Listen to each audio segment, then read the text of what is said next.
Hey, what's going on, guys? Welcome to Pillow Talk with Dr. Boyce and Dr. Alicia Watkins. I am here with my lovely wife, Dr. Alicia. How you doing today, babe? I'm doing good. Good morning. How are you feeling? Feeling good. Feeling good. You are? Yeah, yeah, Okay. yeah. I've been. Had a good night's sleep? I did. I did. Yeah. We've been watching the Black Olympics. We've been That's what I looking. love. The Black Olympics is killing it. The Yeah, Jamaicans. Whoa. yeah. First, second, and third in the 100 meters broke Flojo's record. That was pretty cool. I think I'm the run whisperer. I've been able to predict the winner. You predicted that? I did. Remember, we were watching it and I said, she's going to win first place. She's not going to win first place. Remember, they expected Mm. Shelly, is that her name? Mm-hmm. They Shelly and expected Pressure her, and Cross. I said she's not going to win first place. It's something in her face I could see that the other Jamaican was going to win, and I said the Jamaicans are going to sweep it. I said Mm. it before it actually happened, and I was right. I surprised myself how right I am.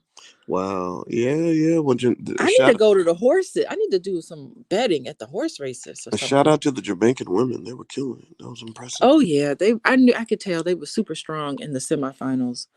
I just felt like they just had that winning spirit. Oh yeah, yeah. Yeah, I don't know. It's just something about like Jamaicans because it reminded us of when we went to Jamaica. Remember, we went a couple of times, Right, right. and they have a confidence about themselves. Yes, they do. And I just kept thinking, oh, I wonder if it's because they're not in contact with white people a lot. Yeah, yeah. They Like, come, they come to America and then they get their confidence crushed. yeah, I did get the sense that Jamaicans in Jamaica were just different from the Jamaicans in America. mm, There's like a yeah. there's and I remember I know a lady who is was born and raised in Jamaica, and she moved to America, and I got to know her really well, and I saw her confidence really fall just Wow. hanging around white people all day.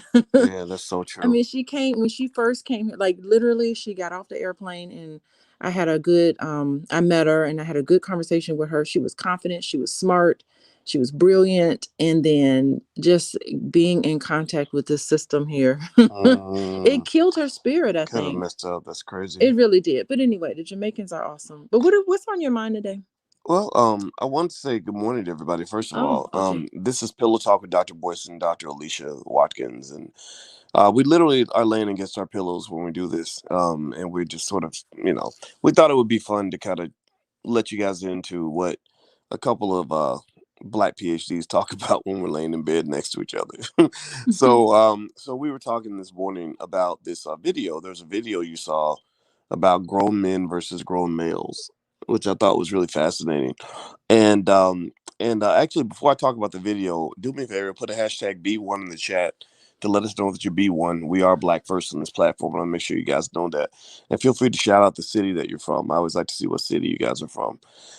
Yeah, so there's this video with this actor. You know his name? You remember his name? I couldn't remember his name. Well, what did I say? I I, couldn't remember his name.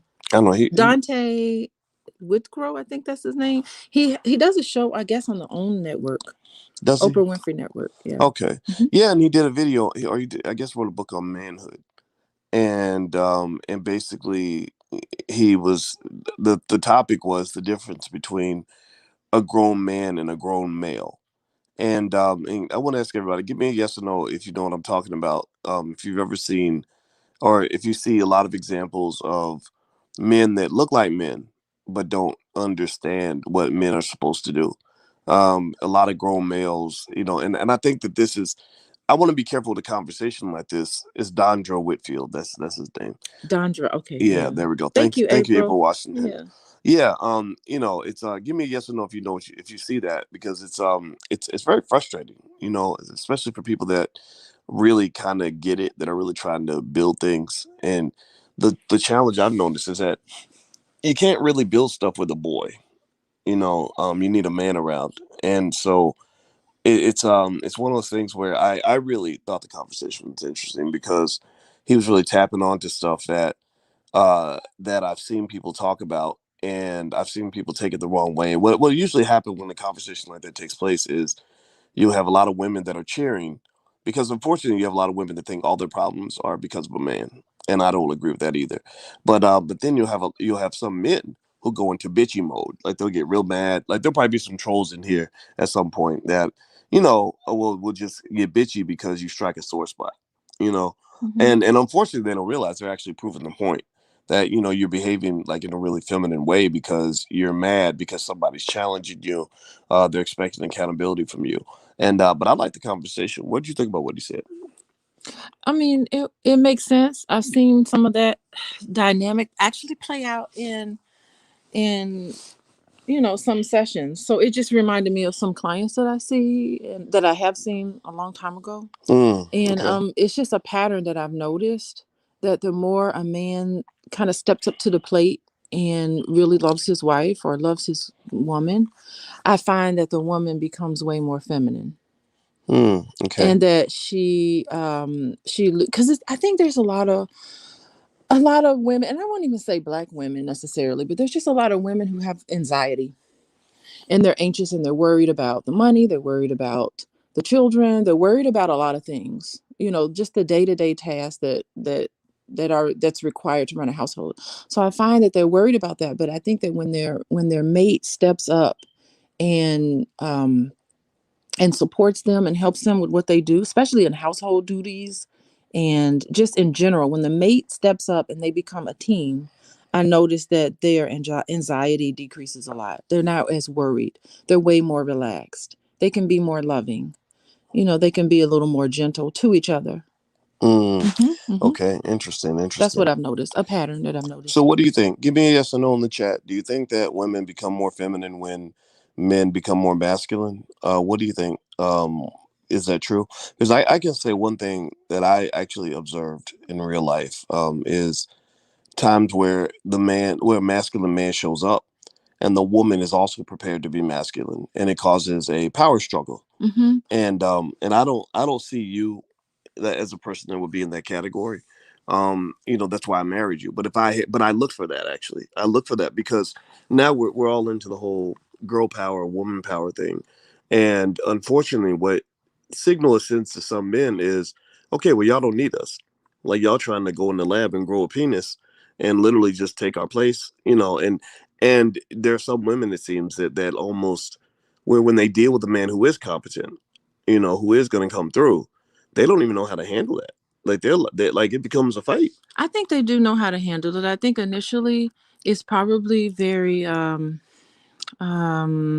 what's the word I want to say, initially it can be a friction, it can be something difficult to deal with, but I think that men need to be patient when they're with a woman like that who has these Mm-hmm. masculine qualities, because you have actually, I think when a man comes across a woman, is dating a woman who tends to be like what you say, grow a penis or whatever word you whatever you said. Grow some big hairy Y- balls. yeah, because here's the thing, instead of getting upset about it, what I really challenge men to do is to get an understanding of why and how they became that way. It's I think it's a survival mechanism. You had to take on everything to run a household because you're by yourself.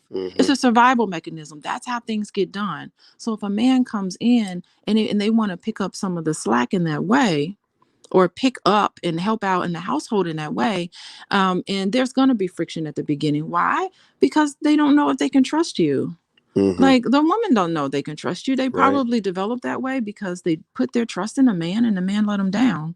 And so Yeah. they're saying, okay, well, I just got let down. Things need to be done. Hmm. The baby needs to go to school. The baby needs some clothes. I'm going to try to do it on my own. Right on. So I think there should be a lot more understanding and not ridiculing black women for Mm. developing those skills that get things going. Yeah, I think that's 100% true. You know what I found? I figured out Hmm. the secret word that black people have to have in the back of their mind when they're dealing with each other, because we're all affected by the things we've gone through, the things we've had to overcome. The secret word for me, my magic word, has been patience. Literally patience. I when you're a black man, you come across a black woman who's maybe been damaged by her experiences. Maybe daddy wasn't there. Maybe people have let her down, and she's adapted to that. You got to be patient. You have to kind of sit back and, and sort of deal with it in a certain way without thinking you can come in with an iron fist and say, okay, I'm gonna beat this, I'm gonna beat it out of you, or I'm gonna abandon you. Right? Either I'm gonna dominate you, or I'm going to walk away from you, right? And I don't think that's always necessary if you have patience. And then, but then also, I think for women, when you're dealing with men that have a lot to overcome, it's really hard out here for black men. That black men go through a lot, and it leads to mental health problems. Sometimes black men didn't get a proper instruction manual on what a man's supposed to do. And remember, they were raised by a lot of them were raised by a woman, right? So women play a part in the creation of some of the men that become grown males. So women can't look at that as if I ain't got nothing to do with that, because that same woman who's complaining about how weak these men are might be raising a son to become a weak man, right? So you just got to keep that in mind. It's a cycle. And then also patience is important. I find when it comes to kids, the number one word, I mean, literally, that's how I learned how to interact with children, whether it was my children or, children, that I was blessed with in my family, like, my quote unquote stepkids, even though they're not my stepkids, those are my kids. There are times where I just want to go in and just dominate. Like your natural instinct as a man is like, wait a minute, I feel disrespected. Like what the hell, And that is ego driven. That's self centeredness. That is, it's all about me and my emotions and how I feel. And if I don't feel like I'm dominating, then I'm going to feel inferior, which to some extent is a reflection of an insecurity, right? So for me, my challenge was to say no. I'm going to sit back in the cut. I'm going to be patient. I'm going to let it happen. And the thing is, patience pays off because when I first came into the house, you know, it took time for the kids to get comfortable with me, especially Quincy, the oldest. His daddy in here, I'm not his daddy.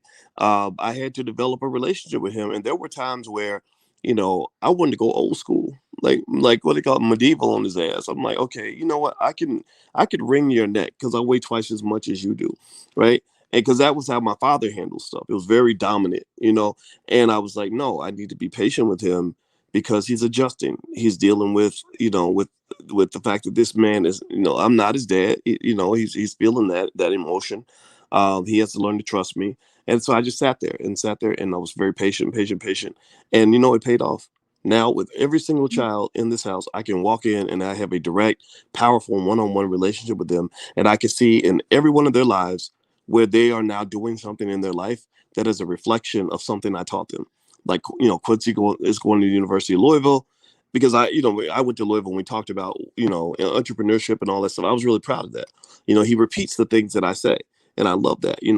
Coco, where's my clothes? Like she been She that girl does been wear your stealing. clothes. She been stealing clothes out of my closet since forever. She lived. I'll be like, why are you wearing my shirt? That's my Tupac shirt, girl. What you Yeah, you know? because she likes those graphic tees. Yeah, but I She think has it's those it's graphic it's tees. so great. And then Hmm. and then of course the baby, that the baby was always, well, I mean, I met her Yeah. when she was 6, so that was an easy win.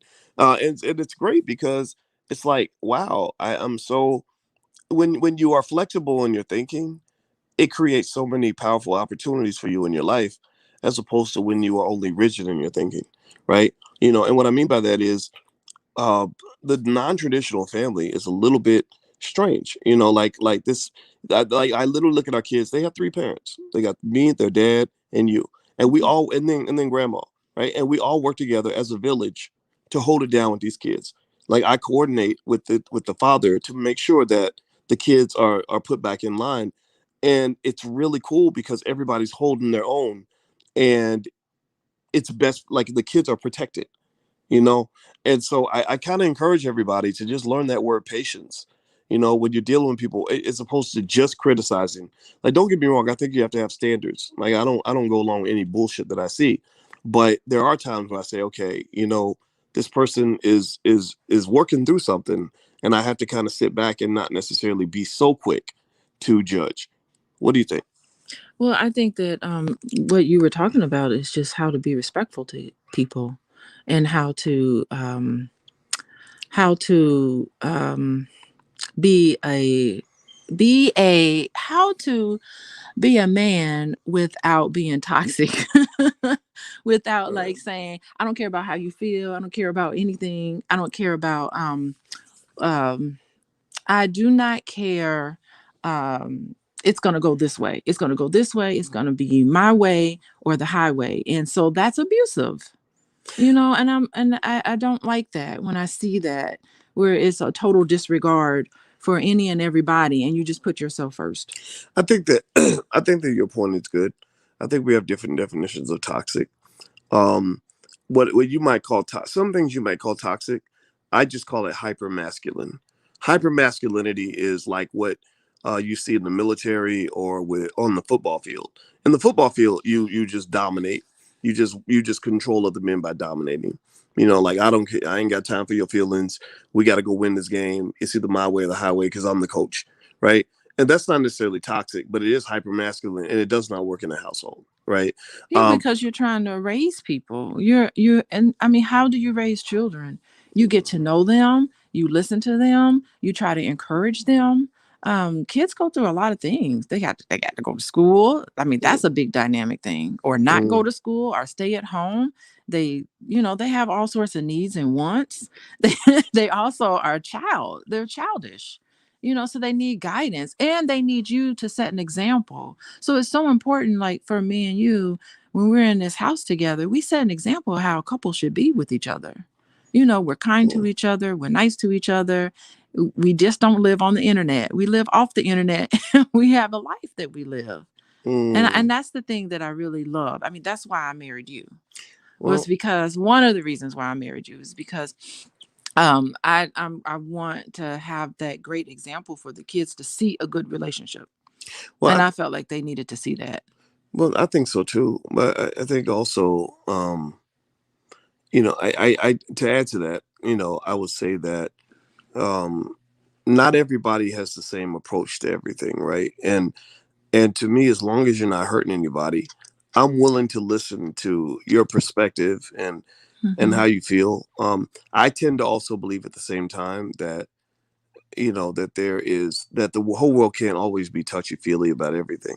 There are times where you have to tell the 10-year-old, like, you do it because I said so. Like, stop crying, I don't want to hear that no more. And I think Hmm. that's where the Yeah. balance between the masculine and the feminine comes into play. I do believe that naturally women are more nurturing than men. My job is not so much to be the super nurturer. Like, I'm not going, you tell me that something went wrong or whatever, or you lost the fight. I'm not the guy that's really going to go bake you some cookies and tell you it's going to be all right. I'm the person who's going to, really talk to you about how you can win that fight next time. But at the same time, I'm gonna, try my best to make sure that you're emotionally solid when you walk out the room. Like I think, you think about military. What do? They break you down so they can build you back up, right? And that's a very masculine kind of way of dealing with stuff, But at the same time, it is effective in certain contexts, right? So I ultimately think, that when you talk about that role of the man, it is dynamic, and I think that generally we all have different definitions of it, and it's okay to kind of consider them all to just figure out what the goal is. Yeah, I thought in that video, I mean, he really gave great examples. I don't know. We need to try to how do we get the video out that we Um, we're kind of responding well, you to? sent it to me on I on, sent it to on you. Instagram, and I don't. I'm gonna put it on my Instagram. My Instagram is the real Yeah, Boyce put it on Watkins. your Instagram. I would Yeah, appreciate that yeah. because I mean that was really key. And he talked about the fact that how he honors and respects his wife. Didn't you think that was interesting? Because here he is an actor and he has to play these sexy scenes, these sexy love scenes on camera, with another Well, woman. and that And it's something that I always thought, like, how do married people in Hollywood deal with that? Like that is something you know I, what, I would, I don't know about y'all. How many of y'all would want to see your spouse or your partner having sexy love scenes on camera with somebody else? I wouldn't enjoy that. well, I'm see, gonna tell you the truth. If you were an actress who uh-huh. was doing that type of stuff with Yeah. with a bunch of men, I would not. I wouldn't be married to you. Okay, so what I liked about the video though is Hmm. that it sounds as if he and his wife had this conversation because his wife is an actor too. So Oh, I think okay. that that was key, but it sounded like whatever it is, it sounded like the two of them have sat down and intentionally made boundaries for each other. Okay, here's what we're going to do in a love scene. He said, I'm not going to ever use my tongue. I only use my tongue with my wife. He said Uh, it's just going to be, and he set those boundaries. He said, before a scene like that happens, I'm going to call you. I'm going to connect with you.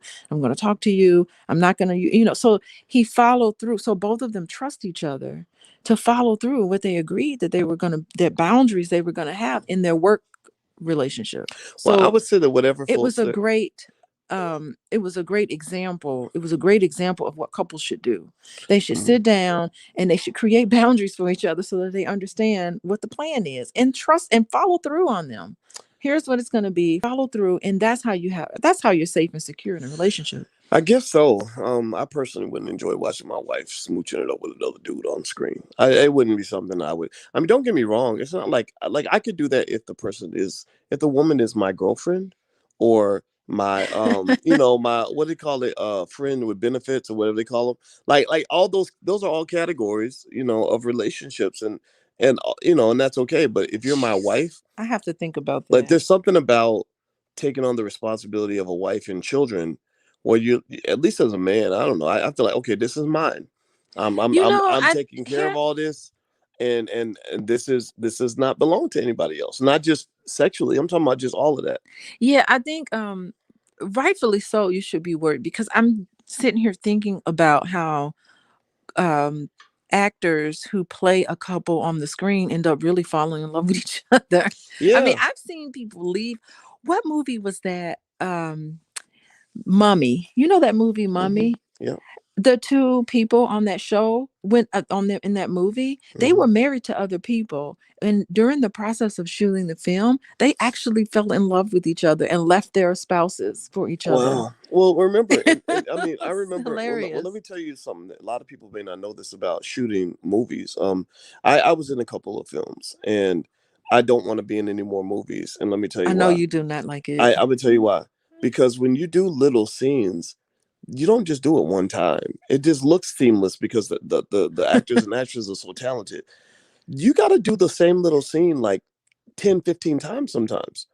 Like, they'll be like, okay, do it again. Okay, kiss her again. This time we're gonna get the angle from the left. Okay, now this time kiss her again, but with more passion. No, this time try this. Grab her by the ass and kiss her. Like, so you're doing the same thing over and over again. And I remember thinking, God, what do we have to keep shooting this? Does it really take 45 minutes to shoot this 2 minute scene? But that's what they do. So to me, when you think that you can confine the supernatural power of human lust into a business model, you're playing with God, in my view, because God designed lust and love to be the most powerful forces in the universe. So if I think I can go up here and be all close to another woman and be sucking in her pheromones, and kissing on her and looking her in the eye and feeling all these emotions that you feel when you're in love, that's just not logical. That is not realistic. Well, yeah, and I'm certain that's the reason why Hollywood marriages don't last very long. Yeah. Yeah, Yeah. it's a Love, problem. love, It's a love. problem. I don't know the answer to it, but it Well, is a problem. well, what fascinated me was when I read Yeah. a book a long time ago. I think it was called Love Addicts or something, and they explained all the complex chemical and physiological responses your body has to just when you touch a person. Like, when you touch a person, Yeah, it's like, skin is connected to your brain. Yeah. yeah, it's like Hmm. crack. It's like somebody saying, "Oh, I'm just gonna try crack one time. It'll be all right." Yeah, because that movie Snowfall, we see exact that is what's powerful about that movie, about that show. Why do I call Mm, it a movie? That's what's powerful about that show, is that uh, they actually I mean, as soon as that person smoked crack, they zoomed in on their face so that you can see how mm-hmm. addictive that is the first time you do it. It's Yeah, not like you become addicted to crack. It's like you're addicted to crack the very first time. yeah, And that's what sets crack apart from the other drugs. right. And sex Hmm. is Mother Nature's crack, in my view. Because think Yeah. about it. Give me a yes or no if you understand what I'm saying. Do you think that a person could ever, like, let's say somebody's a virgin? If that person has really good sex, like, one time, do you think that they're gonna want to do it again? Once you have that one high, like Hmm. that first really good orgasm, you don't think people gonna come back for more? Mm. You don't think people will pay for that high again? Well, yeah, especially if the rest of their life is all messed up. They don't have anything else to look forward to, Right, right, right. to compare And to that. Yeah. yeah, yeah. And I think we have a lot of people that become like functional addicts of a lot of Mhm. things that help them to heal from the pain and trauma that they're feeling in other areas of their life. So you're Mhm. feeling stress and trauma and pain and powerlessness in every other area of your life, but you go in that bedroom, everything's all right.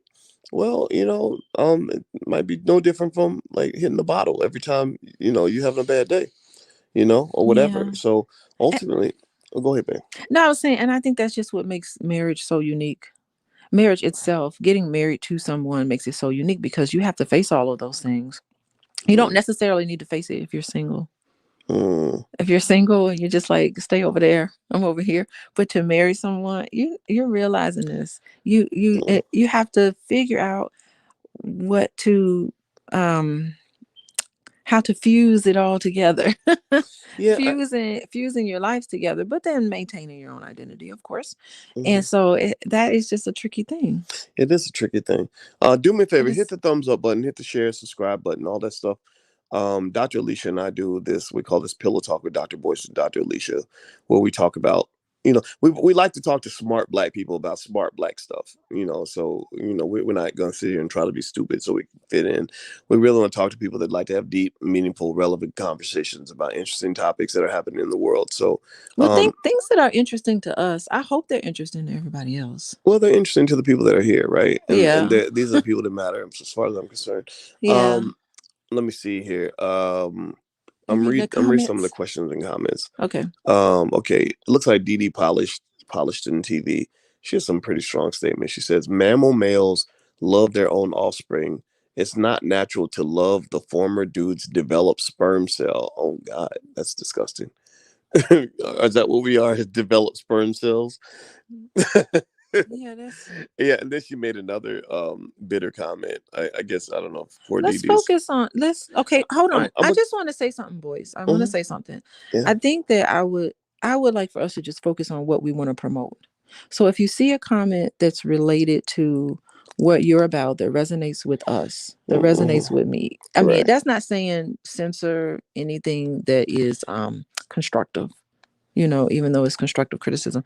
I think that we should just focus on, what it is what message, what it is, what our intentions are for today. I Let's just agree. focus on it. I agree. Well, what I like is I like But I this. do like I dissent. I like Hmm. dissenting points of view because one, it can give you an alternative perspective. Then two, it can give you an opportunity Hmm. to Especially if shift it's constructive. the discussion in a direction that is Hmm. that expresses what you support. Like so for example, Didi made another comment earlier about how she believes that men can't love children that are not their own.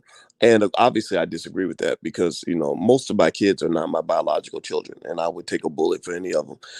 And I don't know how you can love them much more than that. But I also would say that what is accurate though is I did read about something. I do believe strongly that children should be raised by their own fathers. I do, if at all possible, and I think we should sacrifice to try to make that happen. And the reason I say that um, is because there are studies that show that men on a instinctual subconscious level don't that there's nobody loves you like your biological daddy. That they're really Well, so wait, hold on, let me just say, mhm. but like even now with animals they go to the extreme. Like bears, if they date a woman that has kids, sometimes they'll eat the kids, they'll kill the kids, and then the woman just get pregnant again. But then with humans they said, look it up, they were talking about infanticide, and they were Mhm. saying that with humans you have more likelihood of abuse from the stepfather, because the stepfather maybe has deep-seated issues with you Issues. because you came from another man and he don't want another man shit in his space, like he's territorial, right? Mhm. So I think that, and look it up, I want y'all to research this, like this is actual real stuff. And so and I only speak on that honestly because I wasn't raised by my biological father. I was raised by a man that could be technically called my stepfather, but he's not my stepfather. He's I your consider adopted father. he's my father, He's period. your father, Right, right? he's my Right. father, right? And I love him, I honor him, I think he's the greatest. But I'm not gonna sit here and pretend like I didn't get abused as a kid. I did get punched in the face and teeth knocked out, whatever the hell. Wait, hold on. It's like your What? teeth were knocked out. Well, I don't talk about it. But anyway, but no, but things happened in the house that were not good. You know what? It wasn't actually scratch that. The teeth got knocked out on a different incident. But I did get hit in the back of the head with a shoe, and it hurt and it bled and all that. But he apologized. He apologized when it happened. But it happened. That's abuse. It is abuse. Absolutely. My father, and let's pay attention. Let's be serious. Let's be honest now. My dad, um, I told him, I said, you weren't always a good man, but I feel like you are a great man. And the reason I say that is because my father, I learned from my experience the power of forgiveness. I said, the stuff I went through as a kid, I could either walk around like a bitter bitch, and I could be 40 years old, you know, with a messed up life, complaining over things that happened to me when I was 10, or I can forgive. And so with my parents, I forgave them for the mistakes they made. You see, the thing was, and I had to put it into context. It wasn't that I had to make excuses. I just wanted to understand. So when I understood my father's life, they'll pay attention now. You know, he got dropped in the middle of Vietnam at the age of 18. They threw him out of the airplane. When he wouldn't jump out with the parachute, they pushed him out. And he's 18. And he's in the middle of this jungle, and he got a heroin addiction just to cope with being in Vietnam. He came back from the United States, obviously came back to the US, and made a conscious decision to overcome his heroin addiction so he could be a proper father to me. You know, he met me and my mother when she was in community college, and he saw how we were struggling. Me and my mama, I should say, 18-year-old single mama, you know, with a little big head boy named Boyce, a little baby. And he said, I need to be here for them because if they don't have some support and protection, they're not going to make it. And I honor him for that, right? And so while I can certainly, so maybe you can look at it, Yeah, I mean, it just right? So, seems like, and see, that's what I have so many thoughts about that. no, But I totally the get, thing is, I totally get what you're gonna say. I get it, right? I you get know it. what I'm gonna say. If I was to say that, Do you know what I'm gonna say? I Really? think you're gonna say that maybe I'm not, that maybe I'm trying to, maybe it's almost like a type of Stockholm syndrome or something, where I'm forgiving my abuser or identifying my abuser, and maybe that's what it is. Maybe that's what it is, right? Maybe that's what it is. Maybe it's the most fucked up coping mechanism in the history of the world, but it's mine and it's okay. Like it works for me. I wake up every day as a happy man, right? And so what I would say is, you know, and also remember my dad was a cop. You know, he said to kill people. So in my household, it was very strict. It was very hard. You know, my father maintained, you know, he was big on maintaining order. He definitely made some I don't mistakes. know if that's necessarily healthy, but No, don't scratch it. It wasn't I'm it just trying wasn't to say it that. it wasn't completely healthy. But here's the thing. The problem to me is we will talk about what was unhealthy, but we won't talk about the benefits of going through the difficulty. I don't know anybody that's ever seen heaven that hasn't gone through hell. I don't know anybody who's had the glory of being at the mountaintop without going through the fire in order to get there. You know, and so Mhm. yes, I went through the fire. I went through all the motherfucking fire. My father, you know, extreme disciplinarian. I was, you know, 6 years old. He's 24, trying to figure it out. Mhm. And Mhm. they made a lot of mistakes in the process. They will tell you that. They'll be the first ones to tell you that they messed up and made That's right. mistakes. And you're the But oldest, right? So yes, you got the yes. hold on a Oh, go second. ahead. You're the oldest, so you got the most. You got the brunt of some of that Yes, because I you were did. the oldest. Yes, I did. I And did. you know, I just want to tell you that you did not deserve that. I did not deserve it. But let me tell you what. But I'm thankful for it. Let me tell you why. You're Let thankful me for tell that. yes, because the discipline that I was raised with is what gave me the discipline to overcome all of the bullshit I would deal with as a black man trying to become successful. It doesn't mean it was the perfect formula. Don't get me wrong. Maybe there's a better Mhm. way. I learned from my parents' mistakes. You know, I hug my kids a little more than I got hugged. I spend more time with my kids than my father spent with me. I do all the things that I Mhm. wish my father had done because he was 24 and I'm 50. Right? I'm a little wiser than he was. He was half my age, trying to figure it out. But here's the thing. I look at it like this man, if he nowadays, if a man's 24 years old, you got a million dudes on the internet that would say, why would you take on that baby mama? Why are you gonna be raising kids that ain't even yours? You a simp. This Right. conversation always goes back to simp, and I would like to expand the conversation to something else, Okay, but if you don't I mind. agree, but but you Okay. gotta let me make my point, baby. Okay, go You gotta let ahead. me make my point. Keep going. And I'm just saying though, Mhm. you know, he could have just walked away. Like he could have walked away. And do you understand? It doesn't mean, don't get me wrong, the biggest Mhm. culprit in my life was my biological father, in my view, for not being there for me or any of his kids. None of his children have anything good to say about him. None. Right. So to me, Mhm. I'm not focused so much on what I didn't have. I look at what I did. I lucked the fuck out to have a man who just said, you know what, I care enough about this little nigga that I'm gonna spend time with him. You know, Mhm. because so many people don't give a shit about kids that don't have a father. They don't care. So so so that's why I honor the man, because don't get me wrong, you know, when you go through pain, when you go through trauma, it sucks. And if you can't process it properly, it's definitely going to crush you. But I have processed my trauma So you extensively. did. So you did process it. Yes, Okay. yes, and I try, Mhm. and because I made a conscious decision to be an optimist. I now understand that the core of the toughness I have as a man, the courage I have, Mhm. literally, and it's not pretend courage. I'm really not scared of nothing. That came from the fact that I had a father who raised me to be a strong man. He did it in a pretty harsh way. But everything Mm. that's harsh ain't always negative. Yeah, but the thing is that being an adult child of abuse and neglect, I mean, it has deep seated repercussions, Boyce. I do agree. Okay. I do agree 100%. Hmm. I agree. And I don't know. Maybe I would have been a happier person if I was raised with a silver spoon in my mouth. If I was a little Well, cupcake kid. everybody, no, hold on a second. Everybody Seriously. has, and I want to bring it back to relationships because I think that everybody, and we were talking about men and women, and I'm not certain what you title. What did you title? It's Grown men versus grown males or grown something men like that. versus grown males, and I think that, I think that you have to give each other time to develop, and so I think that that harshness, that's not manhood. Being mean like that to your Hmm. family, that's not manhood. And so maybe it just took some time for your dad to grow up a little more and to Yeah. really be a Well, man. well, So I he don't think that the abusive behavior is well, man well, behavior. he would definitely agree that he had to grow up. I mean, Uh-huh. he's not in any point going to sit here and say that the stuff he did in his 20s was good, right? Mm-mm. In some ways, And I'm sure he's got to have some guilt around that. he has a lot of He's guilt, got to feel guilty right? because He has a lot of guilt, yeah. and he processes it the best he can. And I understood things better when my father told me that his father never, even to this day, his father's never told him he loved him. His father never gave him a hug. So So so he he hurt. So he was hurt, and well, so right, so he was mhm. evolving. He was breaking his own generational curse, See, right? this, I think this is a perfect example of, I was, what the point I was going to make earlier is that when you come into relationships, everybody's going to come with their own baggage, Hmm.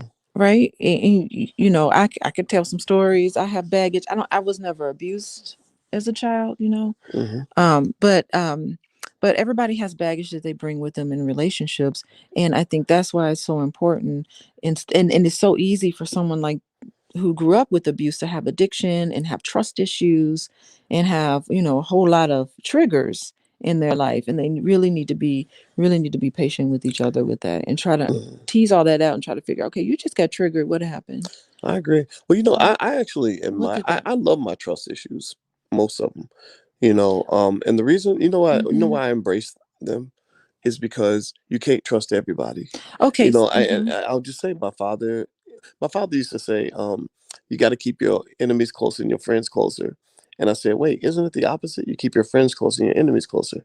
He said, no, because it's your friends the I ones don't that know. are the ones that do you. Yeah, I don't know why you would keep your enemies close. Like that doesn't make sense to me. But Well, no, even well, as an adult here, but anyway, I just the thing is, be a friend of be a friend. And I think what it is, your trust issues is really, sometimes I wonder if you trust yourself to really make good sound choices sometimes, let me just say without any doubt, Okay. I trust myself immensely. Okay. I mean, and remember, You don't second I don't have, guess. right. I don't have a normal life. Okay. When you are being second guessed by 100,000 people, you have to have Uh-huh. a hell of a lot of confidence to stick to your point of view.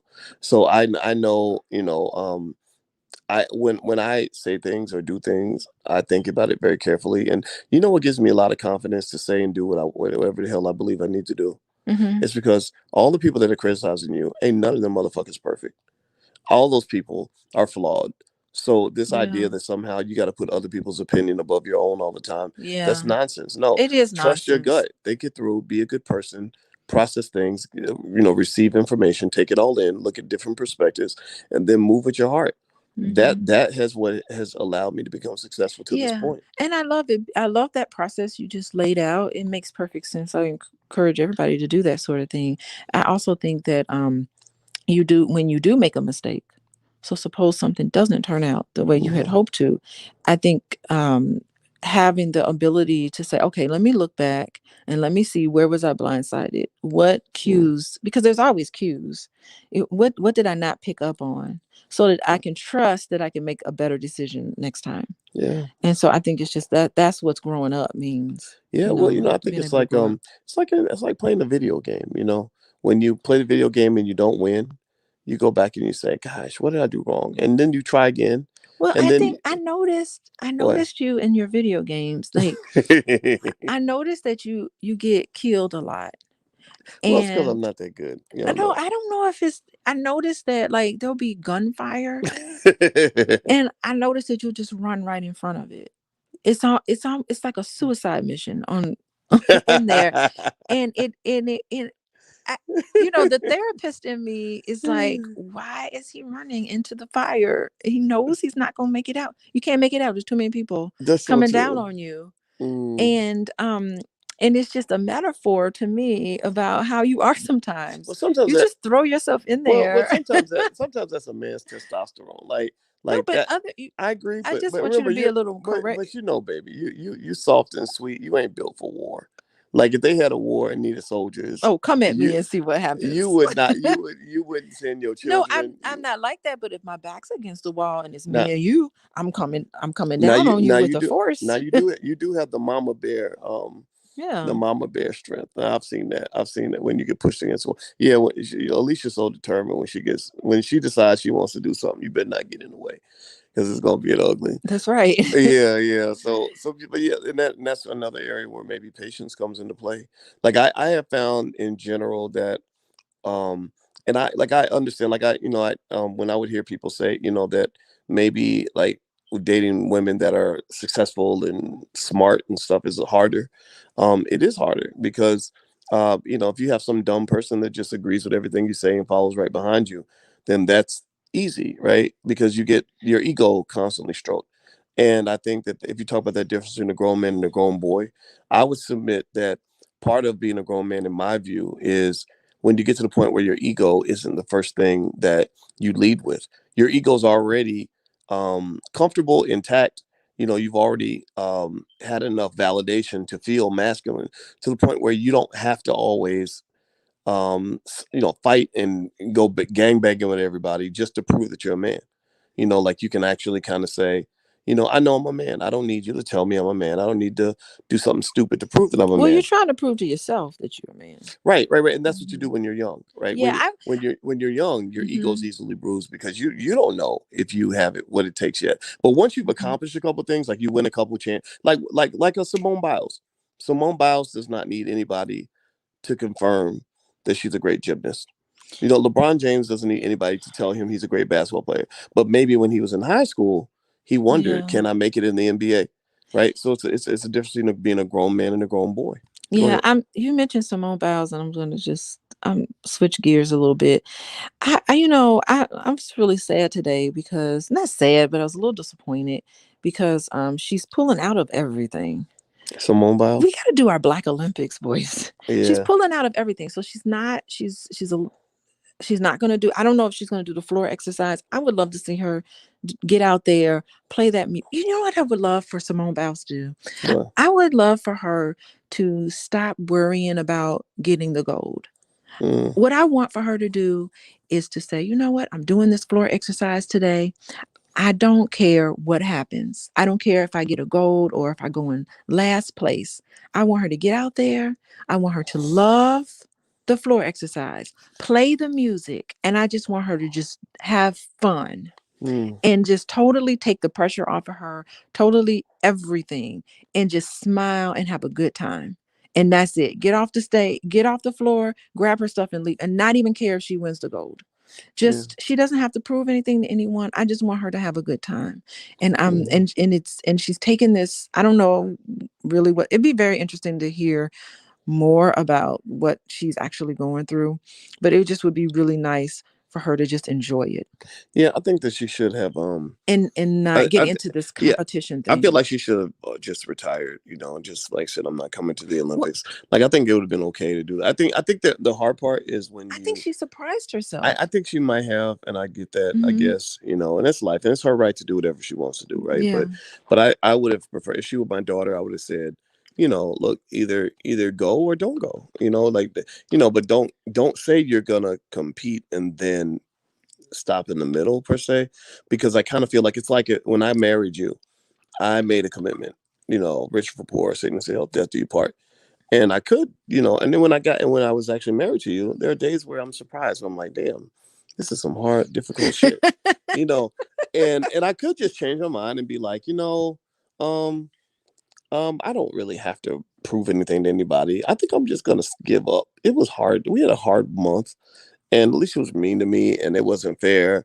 I think I'm gonna just go retire from this family, you know. And I could do that, right? But I wouldn't do that because people are dependent on me. But don't Yeah. get me wrong, if I walked away, the kids would be fine. Like they would They would recover. not be fine. Well, they'd They'd be. be so Or I traumatized could if be you like, just hey, got up. I'll be like, hey, I'll be down. Here's my phone number. Call me if you need No, anything. that would not be the I'm gonna same be I'm thing. be out bagging chicks and traveling the world and Oh my enjoying money. goodness. Like right. But I don't. But I'm not comparing those two. Right. Don't get me wrong. I think that competing in the Olympics is not as serious as raising a family. But I just think in general, or you think about maybe like if I would go agree to give a speech. If I agree to give a speech Yeah. and you book me to speak and you put me on the podium and people in the audience waiting for me to deliver, And then you just say, I can't do yeah, it. I'm not gonna get through halfway through the speech and then say, you know what, I'm not feeling it. Y'all, Right y'all at the have a good life. punchline. Yeah. Yeah. So, I mean, I don't want to say, yeah, because we talked about this earlier. And Hmm. I don't want to say that that's what Simone Biles has done because she's like, look, I'm leaving the country in capable hands. It's not like I'm pulling out and it's oh me oh my. I mean, that other lady got I mean, She they did. did That is true. excellent. So she got the gold. What's her Lee? Lee is her last name. She Hmm. got the go. So the other people were able to step up. So it's not like they left everybody dry. And she did say, she said, I feel like I'm going to bring everybody down. And so she Yeah. was just worried about that. I just Yeah. um it's just Well, I that's just wish really her the that's best. I pitiful. wish the poor girl the best. I hope things go well for her. Let me read some of the questions. I'm gonna give rapid answers, and then you can dive into Okay, them. rapid Okay. rapid answers. Cocoa Puff. Why is Vicky Dillard allowing herself to be used by offering Derek Jackson a platform? Let me just say this. I love Vicky Dillard. I ride with her 100%. Do I agree on everything? Not always. Sometimes she don't agree with me, but she rides with me. I ride with her, and that's all it's going to be. Period. Yes. Why do you keep interrupting your husband? I want to hear a complete thought, says Gloria. She's not interrupting me. Sometimes I need to be interrupted, Gloria, because sometimes I talk too much. Y'all know I talk too much. Give me a yes in the chat if you know sometimes boys be talking too much. Let me see here. Let's see. Dr. Boyce laughing as Dr. Alicia says he gets killed a lot. Too funny. Yeah, I do get killed a lot, and that's actually true. Let's I see don't here. like to see you die on the screen, by the way. Oh, you don't? Is it traumatic I for you? cannot, I don't know how people sit and play those video games all Oh, day. it's so It much drives fun. me crazy. Oh, Call of Duty is fun. By the way, so sometimes on the YouTube channel on Dr. Boyce TV, if you ever want to come hang out, I'll play video games and just have grown man conversations, like Uncle Boyce conversations. So we had fun. We talked. I was playing for 3 hours and we were talking about everything. People You are played for 3 hours yes, yesterday? yeah. The video's still up there if you guys want to watch. We talked about stocks, the Did market. anybody stay We with talked you for about the whole three yes, hours? yes, because I drop game in while I'm playing. It was my idea was like, you know what? I want to really talk to some of these young people that want guidance. And people my age as well, right? And I was like, I started playing the video games with my sons for fun, just to kind of get a hobby. And I was like, But they've moved on to other things and you still playing well, they video still Quincy. games. No, Quincy still play. They both still play. They just That's don't play true. with me. But Quincy got me set up and everything, and now I'm really enjoying it. So I was like, why don't I play the game and talk to people while I'm playing? So it gives you something interesting to watch on the screen. And we were having really good conversations. We talked about everything from Cardi B and Lil Nas X, that whole Lil Nas X controversy, Uh-huh. Uh-huh. to what's going on in the stock market. And what I like about it, what I notice is that when I'm playing the video games and just talking shit on a Friday night, I tend to kind of let loose and it's fun. And I think it's because I'm playing this aggressive game. So I'm just letting loose. Like people asked me about Kwame Brown. I told the exact truth on how I feel. Like all the stuff I might not talk about during the week. because I'm trying to keep it structured. Friday and Saturday night, I think that's like It the just time oozes right on out I on a love it. I Friday. love it. It's very relaxing. I like that. Oh, that's cool. I really I find joy in the fact that you love it so much. Like Yeah. it's like almost like I feel like I encourage you to play. Go play with your friends. Yeah, yeah, It's it's funny. a blast. Oh my god, Yeah, I'm I having don't so have much fun. by the way, I don't feel neglected at all cuz you give me a lot of attention. Yeah, I appreciate that cuz I know it's a lot of people that want your time, but I get first dibs at your time. you do, and the thing is that it's to give people insights into that. The philosophy I believe you should consider is anything that matters to you should really matter to you. You have to be intentional about everything that matters to you. A lot of people will say, "Oh, my relationship matters to me," but then they won't really be intentional about saying, "Okay, what do I need to do specifically to improve my relationship, have a healthy relationship, all that stuff." And so I was intentional. I started doing research on, what it takes to run a family, blended families, all that stuff. I study you like a book. Like, I was taking notes, what your favorite everything is, who you are. And I watched how you would respond to things. And because I figured if I studied you, because I'm a studier, I'm a student, I'm a scholar, right? So I figured if I studied you and understood you, then I Hmm. would, to the best of my ability, with my limited man brain, that would help me to connect, you know. Well, I mean, you just have to be you. You don't have to study me to connect. Like we I, just connect just with you. I want to be me, but I can't just be me all You the can't time. just be you. No, because not. I mean, seriously, like just doing what you want to do all the time just doesn't work. You can't just always be who you want to be. Like, cause shit, there's sometimes where I don't want to clean my room for a month. When you That shit don't ain't gonna clean work. your room That ain't gonna anyway. work in nowhere. No, that right. That ain't gonna work. But like around most women don't like messy spaces. I dated a girl a long time ago who said, she literally said something that I didn't understand. I think we were kind of cozy or whatever. And she said, I can't, she said, I just can't have sex in the middle of mess. And I was like, what the hell does the messy room have to do with whether or not you're having sex? Like, that doesn't even compute to me. But I had to learn Thank that. you for that illustration, by the way. I'm sorry, baby. Did Uh huh. that bother you? It didn't bother me, of course, but Well, shit, we had a life before we got together. well, good It's, grief. Thanks for that's a, reminding me that you had a oh, life. I'm sorry. I'm sorry. Well, she was nothing compared to you, if that makes you feel better. Whatever. Okay. It's tr- So no, so what happened? it's Did really y'all have to 100% true. go and No, clean but up it's the really room true though. first? It's really true. Notice I didn't marry her. I married you. I've had some things to say, but I'm not gonna say anything to that Ooh, oh Lord. about. Oh, Boyce is in the doghouse. No, he's not in Um, the it doghouse. was it was said that Simone got serious ADHD and that her medication for it is banned in Tokyo. Interesting. So she felt like she couldn't focus. Interesting. Okay, that's interesting. And you know Oh. what? You Mm-hmm. know what? Adderall, that wow, that's heavy because Adderall, the ADHD medication, um, I could see that being beneficial for a gymnast because gymnasts have to really concentrate. Yeah, it helps you focus. The Yeah, Adderall. yeah, that's intense. Wow, that's wow. So I think on that note, we should bounce out of here. But What um, time is it? yeah, We we got got stuff to the do laundry today. laundry guys coming. But hey, Yeah. but one thing I'll say too, is just kind of in Yes, summary on baby. the original topic Hmm. about grown men versus grown males. The things that come to mind, when I think about the difference in terms of manhood is, um, I was telling our son that one thing I believe a man does is a man has to be very solid. I use the word solid a lot. Like I Hmm. like to be around Hmm. solid dudes. Solid. So to me, solid means that you make a commitment, you stick to it. People depend on you, you come through. It's just it's really almost like in military when guys have guys they can trust. They know, okay, he'll come through and save my life. Like I know when he's around me, I don't have to watch my back. He's gonna help me out. Whatever, and he's competent at what he does. And I think that for men, I feel like that's an important factor. Like, so Hmm. to me, a non-solid man is a man who's kind of flimsy, who tells his daughter, I'm gonna pick you up at 2 o'clock and he doesn't show up and has some Hmm. excuse, or says, I'll pay you back on Thursday and he doesn't pay you back at all. Hmm. Like Hmm. that to me, that's the opposite of solid. And Hmm. so one thing that I got from my father, again, he wasn't a perfect man, but he's a great man. He wasn't always a good man, but he's a great man, is that he was always solid. Like my daddy would do whatever the hell it took to come through for his family. Mhm. Seriously, Mhm. if that meant he had to go, I remember him joking. He's like, I will go bite another man's nuts off if I have to get what I need for my kids and for my family.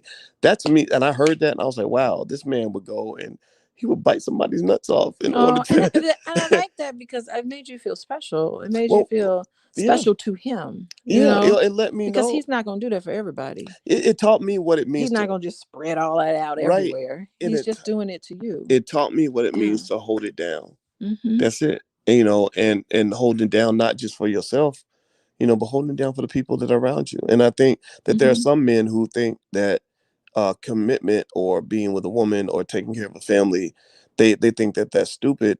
And a lot of times it's because these are not solid men. These are not men that can hold anything down. They're the idea of holding things down for other people and actually being selfless enough to secure the village is something. It's an idea that they're not even accustomed to. They're like, why would I take care of the village when I can just take care of myself? Right. And that, Mhm. unfortunately, that can in some cases become a very predatory mindset that says, "Yeah, I'm gonna show up, I'm gonna get the sex, and then I'm gonna leave, or the food or the money or the weed or the liquor or the drugs or whatever, and I'm gonna go and enjoy myself, and that's it, and I don't have to think about anybody but myself." And you see that sometimes, like I think the hip hop culture kind of encouraged that. And in fact, there's a rapper I know who's pretty well known, where I had a real hard conversation with him, you know, over that very issue. I said, don't you think that the words that you put out have an influence on children? And don't you think that that Mhm. is something you should consider? And he said, I don't give a fuck about nobody's kids. They ain't my kids. I don't give a damn. And if the thing is in this guy's life, he has a lot of kids, a lot of women, Mhm. And um, nobody. tricked off Mhm. most of his money, messed around, got involved in dope and stuff like that. And it's like something about that extension of the 1970s black exploitation pimp culture that was pushed into hip hop music that creates like that breed of male that doesn't understand the idea of being accountable to anybody but himself. And that's kind of a culture that I would encourage women, if you're picking a man and you identify that kind of behavior, you got to walk away from that. You got to be a team player, basically. Mhm. Yeah, I do think you need to have some, shoot, some, you do need to have some standards. And if somebody, if they fall below those standards, you got to decide, okay, is this a done deal? Is this a deal breaker or is it not a deal breaker? You do need to decide that. Or is this somebody who can grow and learn and love? So you Mm-hmm. do need to make that decision. So you can't. That's the thing. That's what's so hard about dating. I think that's what's so Mm-hmm. hard about dating is just saying, okay, so this person has shortfalls. Am I going to be the kind of person that's going to work with this man, or am I going to say, mm-mm, I Mm. can't, I can't, That's true. Some So people are fixer uppers, and you don't want some to be a big projects are fixer more realistic upper. than others. It's so tough. Yeah, don't be out here trying How to do you save allow nobody. somebody to make a mistake? You want to allow that person to make a mistake, but then you got to try to decide, is it, should I just end it? Well, you know what? It's a That tough deal. I'm gonna tell you, anybody who in here who's solid, if you are a solid black man or a solid black woman, put a yes in the chat. All the solid people, identify yourselves. I want to hear how many of you would consider yourselves to be a solid black man or a solid black woman. Put a yes in the chat if you fit the description. And I'm gonna give you some quick Dr. Boyce advice, Uncle Boyce advice. So take it or leave it, take it or leave it. But I'm 50 years old. I thought through these things, right? What's your advice? So here's what you want to, if you are solid, if you identify as a solid black man or solid black woman, what you do not want to do, you need to listen to that old E40 song. Do not turn yourself into Captain Save a Ho. And if you are a woman, do not turn yourself into Captain Save a Hobo.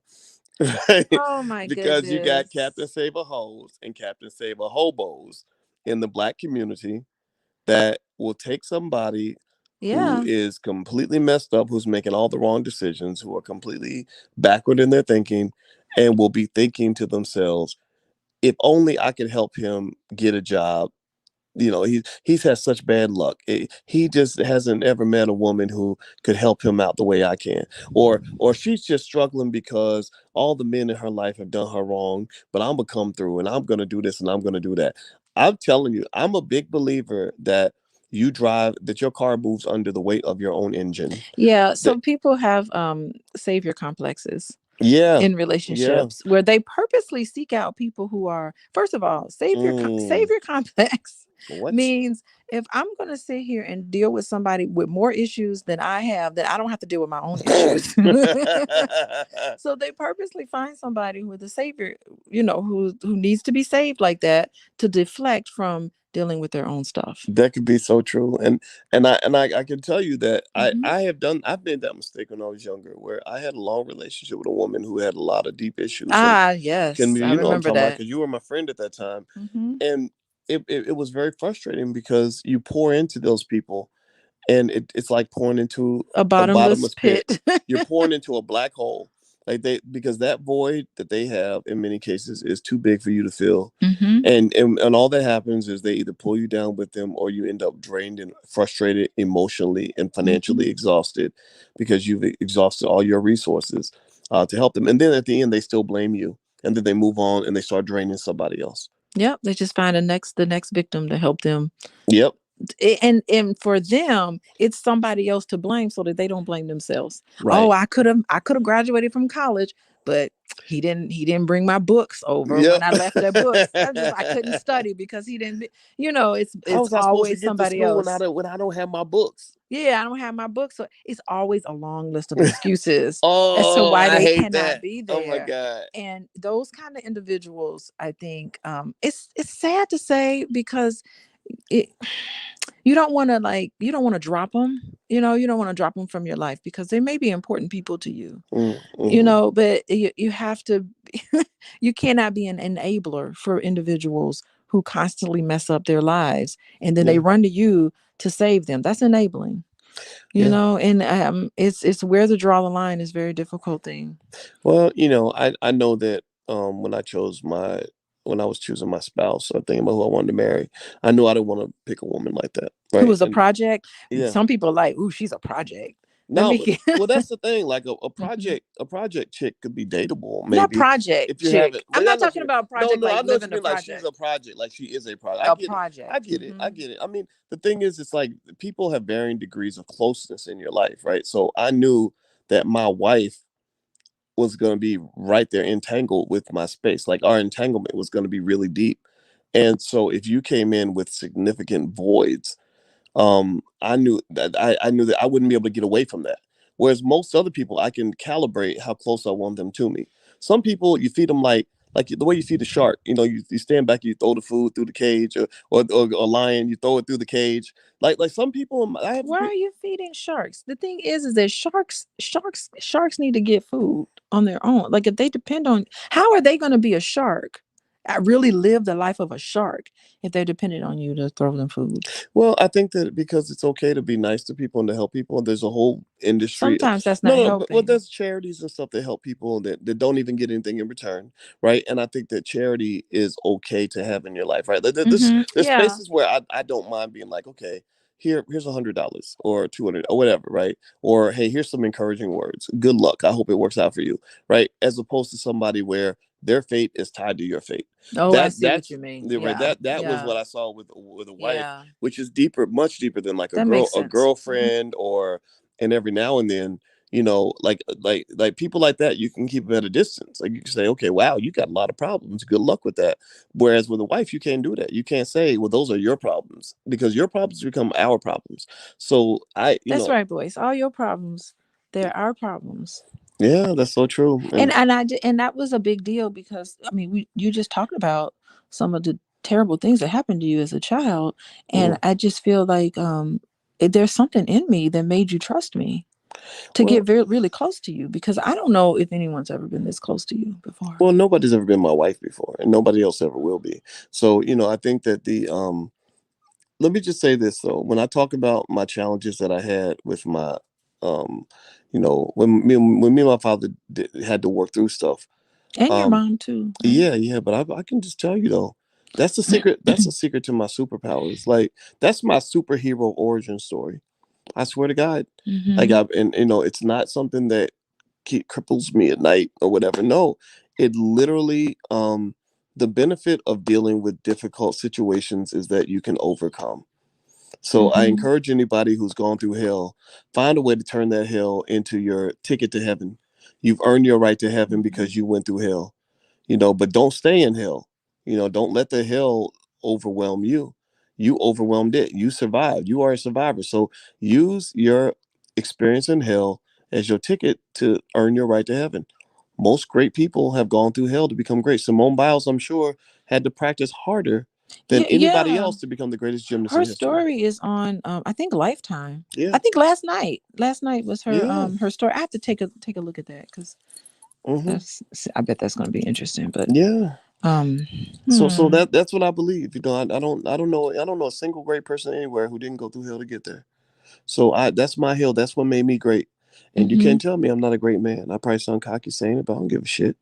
Because Mhm. I know I believe it. I don't just think I'm a great man. I know I'm a great man when I want to be. And I want everybody else to be great. There's nothing wrong with me saying I'm a great man because I want everybody in this room to become great. You have God, you have the God inside of you. Yeah. Pull that shit out. Their own genius. It's Absolutely. getting in contact with their own There genius. you go. Let's all be great Mhm. together. So everybody type greatness in the chat and we're gonna get out of here. Everybody type greatness. I want you to commit to greatness. Find your Mhm. hell, turn it into your heaven. That's your ticket to heaven. So don't let it hold you down or drag you down. You just keep it moving. You're gonna be great. Okay. All right. So we gotta go. The laundry man's coming. Yeah. Um, coaching with dralicia.com is Alicia's website. She sees clients, single and couples, to deal with relationship issues and things like that. She's a licensed therapist and a full professor of social work, and also the only faculty member in the history of her university to win a Fulbright I sure fellowship, which am. makes me very proud of her. Yes. And so you can also follow her on Instagram at Coaching with Dr. Alicia. So God bless you guys. Take care. Have a good day, and I will see you soon. Take care. Peace.